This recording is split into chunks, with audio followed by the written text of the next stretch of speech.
आज हम बात करेंगे चंद्रशेखर आज़ाद जी के बारे में, जिनका जन्म 23 जुलाई 1906 को मध्य प्रदेश के भाबरा गांव में हुआ था। उनका मूल नाम था चंद्रशेखर तिवारी था, लेकिन 1931 में असहयोग आंदोलन में शामिल होने के कारण उन्हें 15 कोड़ों की सजा मिली थी, जिसके बाद उन्होंने अपना नाम आज़ाद रख लिया था और काकोरी कांड और केंद्रीय विधानसभा में बम विस्फोट जैसी क्रांतिकारी गतिविधियों में भाग लेने के बाद उन्होंने 27 फरवरी 1931 को इलाहाबाद के अल्फ्रेड पार्क में ब्रिटिश पुलिस के से घिर जाने पर खुद को ही गोली मार ली थी और मतलब आत्म बलिदान उन्होंने कर लिया था, ताकि वे कभी भी अंग्रेजों के हाथ ना लगे। उनका एकमात्र यही लक्ष्य था, एक तो देश को आज़ाद कराना, दूसरा कि अगर वो कभी उनकी कभी मृत्यु आए भी तो वो मतलब अंग्रेजों के हाथों से ना मरे।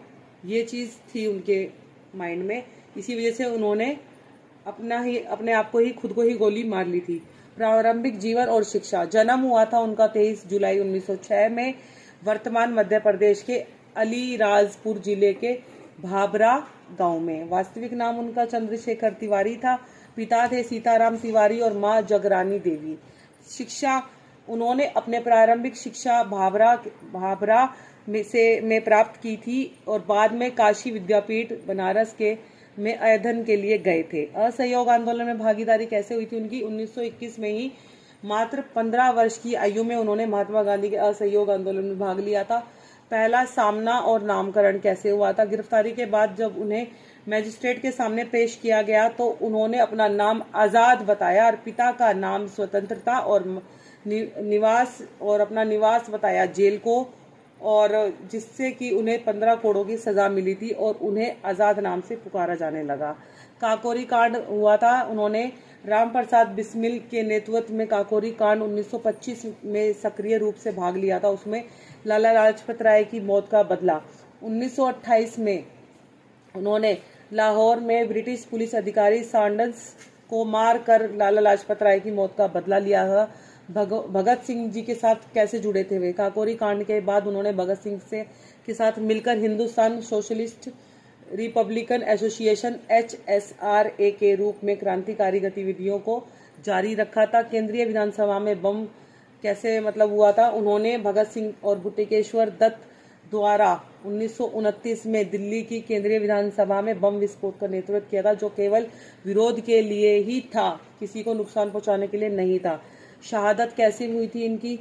आत्म बलिदान इन्होंने दिया था 27 फरवरी 1931 को। पुलिस ने उन्हें इलाहाबाद अल्फ्रेड पार्क में घेर लिया था और अपने साथियों को बचाने के बाद चंद्रशेखर आज़ाद ने खुद को गोली मारकर आत्म बलिदान कर लिया था, यह सुनिश्चित करते हुए कि वे कभी भी ब्रिटिश पुलिस के हाथों न पकड़े गए और न ही वो मारे जाएं।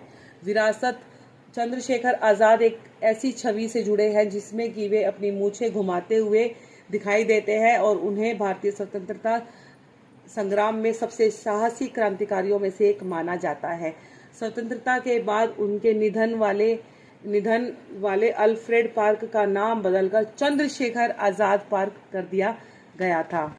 आज़ाद जी का सबसे प्रसिद्ध नारा था कि मैं आज़ाद हूँ, आज़ाद रहूंगा और आज़ाद ही मरूंगा। इसके अलावा उनका एक और प्रमुख विचार था कि दुश्मन की गोलियों का सामना हम करेंगे, आज़ाद ही रहे हैं, आज़ाद ही रहेंगे। उन्होंने यह भी कहा था कि मेरा नाम आज़ाद है, मेरे पिता का नाम स्वाधीनता है और मेरा घर जेल खाना है। अगर आपका लहू नहीं खोलता तो यह पानी है और आपकी रगों में जो बह रहा है। देश अगर हाथ जोड़ने से आज़ाद हो जाता तो यह जान ले कि भारत कभी गुलाम नहीं होता। ये कुछ 3 बातें थी जो वो कहते थे अपने जीवन में, और वाकई में उनका जीवन सबके लिए एक मार्गदर्शक था।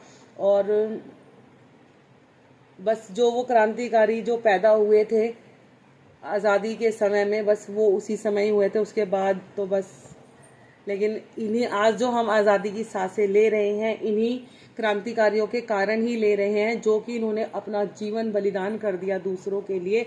और ये हमारा और आपका कर्तव्य है, हमारी और आपकी जिम्मेदारी बनती है कि हम इनके किए हुए कार्य को कभी ना भूलें, याद करें और लोगों को भी बताएं। जो हमारी आज की जनरेशन अब आ रही है, हम अपने बच्चों को अपने स्टूडेंट्स को स्कूल में हम इनके बारे में पढ़ाएं, इनके बारे में बताएं कि वाकई में जो हम जिनकी वजह से आज हम आज़ादी की सांस ले रहे हैं, सिर्फ और सिर्फ इनके कारण ही ले रहे हैं। जय माता की, जय श्री राम भक्तों।